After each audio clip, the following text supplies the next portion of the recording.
यदि आप सत्य को जानना चाहते हैं तो इतिहास की परतों में नहीं बल्कि मानव हृदय की गहराई में खोजिए। वहीं छिपा है अनंत प्रकाश का स्रोत।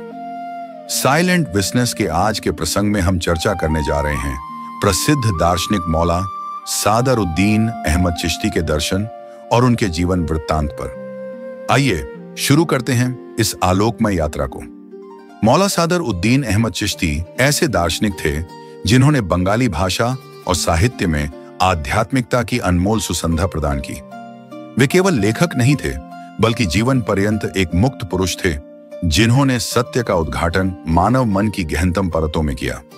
प्रसिद्ध आध्यात्मिक दार्शनिक महापुरुष मौला सादर उद्दीन अहमद चिश्ती का जन्म 7 आश्विन 1321 बंगाब्द 22 सितंबर 1914 ईस्वी में बांग्लादेश के ढाका जिले के केरानीगंज उपजिले के चुनकुटिया गांव में हुआ। उनके पिता का नाम काजिमुद्दीन अहमद और माता का नाम इयारन नेसर था। बचपन से ही उनमें आध्यात्मिकता की झलक स्पष्ट थी। शैक्षणिक जीवन में उन्होंने पहले ढाका सरकारी मुस्लिम हाई स्कूल से मैट्रिक उत्तीर्ण किया, फिर जगन्नाथ कॉलेज से उच्च माध्यमिक और अंततः ढाका विश्वविद्यालय से अंग्रेजी, इतिहास और अर्थशास्त्र में स्नातक की उपाधि प्राप्त की। लेकिन उनका वास्तविक साधना का मार्ग विद्यालय की सीमाओं से बाहर आत्मा के महासागर की ओर प्रारंभ हुआ। किशोर अवस्था में ही उन्होंने प्रसिद्ध सूफी गुरु शाह पीर चिश्ती से बायात प्राप्त की। यहीं से उनकी आध्यात्मिक यात्रा प्रारंभ हुई। जीवन काल में उन्होंने जो उच्चतम साधना प्रकाश अनुभव किया, समकालीन युग में कोई और उस शिखर तक नहीं पहुंच सका। केवल समकालीन ही नहीं बल्कि पूरे मोहम्मदी धर्म दर्शन के संदर्भ में इतनी गहन व्याख्या कोई सूफी दार्शनिक या महापुरुष नहीं दे सके। विशेष रूप से भारतीय उपमहाद्वीप में बांग्लादेश में उनका प्रभाव सर्वत्र फैल गया। उनके समकालीन और पश्चातकालीन जितने भी आध्यात्मिक गुरु, साहित्यकार और दार्शनिक प्रसिद्ध हुए, प्रत्येक किसी न किसी रूप में उनके दर्शन से प्रभावित हुए। ऐसे कई सूफी लेखक हैं जिनके दर्शन से यदि चिश्ती साहब का प्रभाव हटा दिया जाए तो उनकी स्वतंत्र कोई विचारधारा शेष नहीं रह जाती। यह किसी की प्रतिष्ठा घटाने के लिए नहीं बल्कि यह समझाने के लिए है कि चिश्ती दर्शन का प्रभाव भारतीय उपमहाद्वीप में कितना व्यापक और गहन है। चिश्ती साहब ने अपने दर्शन में ऐसे आध्यात्मिक सत्य व्यक्त किए जो किसी भी साधक, शोधकर्ता या लेखक को आश्चर्यचकित कर देते हैं। उन्होंने सूफी दर्शन की रोशनी में मोहम्मदी धर्म दर्शन की व्याख्या की, लेकिन कभी इसे सीमित नहीं किया। सत्य यह है, सूफी दर्शन मोहम्मदी धर्म दर्शन की निकटतम आध्यात्मिक धारा है, पर पूर्ण नहीं। सूफी दर्शन में राजनीतिक और आर्थिक पहलुओं का लगभग पूर्णतः अभाव इसकी सीमा है। यही कारण है कि सूफी साधना कई मामलों में साहित्य में रूपांतरित हो गई। शब्दों के अलंकार में प्रखर, लेकिन वास्तविक जीवन में इसका परिलक्षित होना हमेशा संभव नहीं हुआ।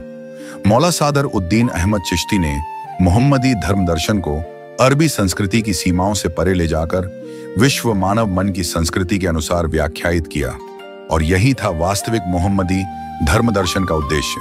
उनकी व्याख्या की भाषा और शैली इतनी जीवंत और सजीव थी कि उन्होंने बंगाली साहित्य को एक नया क्षितिज प्रदान किया, जहां धर्म दर्शन और साहित्य एकाकार हो गए। दूसरी ओर मौला सादर उद्दीन अहमद चिश्ती ने सांसारिकता और आध्यात्मिकता को एक सूत्र में पिरोया। उनके दर्शन में यह दोनों कोई पृथक जगत नहीं बल्कि एक ही धारा के दो प्रवाह हैं। उन्होंने स्पष्ट रूप से दिखाया, सभी धर्म दर्शनों का मूल सिद्धांत एक ही है। वह सिद्धांत है शरीर और मन को निष्पक्ष रूप से बाहरी दृष्टि से अवलोकित करना, अर्थात साक्षी बनना। उन्होंने कुरान की गहन व्याख्या द्वारा हमें यह सत्य समझाया। कभी उन्होंने कहा, इंद्रिय मार्ग से आने वाली वस्तुओं का सूक्ष्म दृष्टि से अवलोकन करें, कभी शरीर और मन से दूरी बनाएं। उन्होंने अहंकार की निरर्थकता को समझकर उसे नष्ट करने का आह्वान किया। उन्होंने कहा कि मन के भीतर महाशून्यता का जन्म होना चाहिए ताकि आने वाले विचार मन में कोई काल या आसक्ति उत्पन्न न कर सके। चिश्ती साहब ने समझाया, सलात, जकात, हज, सियाम आदि सभी इबादतों का अंतर्निहित अर्थ है शरीर और मन के कर्मों को बाहरी दृष्टि से निष्पक्ष रूप से अवलोकित करना, अर्थात साक्षी बनना। और यही साक्षित्व सभी महामानवों के धर्म दर्शन का मूल बिंदु है। उनके समय का समाज उन्हें पूरी तरह समझ नहीं पाया, क्योंकि समाज तब भी कट्टर मतवाद, अंधभक्ति और अहंकार की साधना में बंधा हुआ था। जहां लोग महत्वाकांक्षा, गुरु बनने या नेता बनने की व्यस्तता में थे, वहां चिश्ती साहब का दर्शन ला की शिक्षा दे रहा था। लेकिन उनका ला मुक्ति नहीं थी, बल्कि यह उस इच्छा से भी मुक्त होने की साधना थी कि मैं मुक्ति चाहूं। उनकी यह साधना थी मानव के ईश्वरमय बनने की साधना। लेकिन अज्ञान अनुयायियों की अति उत्सुकता, अति प्रशंसा और कट्टरपंथी उग्रता के कारण 1992 में उनका घर आग में जलकर खाक हो गया। मानव जीवन के 2 वर्ष की साधना के बाद उन्होंने महाप्रस्थान किया 7 आश्विन 1413 बंगाब्द 22 सितंबर 2006 ईस्वी को। फिर भी उनकी ज्योति बुझी नहीं। आज भी हर वर्ष 7 आश्विन 22 सितंबर को उनके स्थापित इमामिया, चिश्तिया, निजामिया संघ दरबार में भक्त और अनुयायी उनकी स्मृति में मिलते हैं और उनके आगमन दिवस का आयोजन करते हैं। मौला सादर उद्दीन अहमद चिश्ती का जीवन हमें सिखाता है, धर्म का सार बाहरी आचार व्यवहार में नहीं, बल्कि अंतर मन की अवलोकन शक्ति में है। इबादत का मूल शरीर और मन के कर्मों में नहीं, बल्कि साक्षी बनने में है। और वास्तविक मुक्ति है उस मुक्ति की चाह से भी मुक्ति।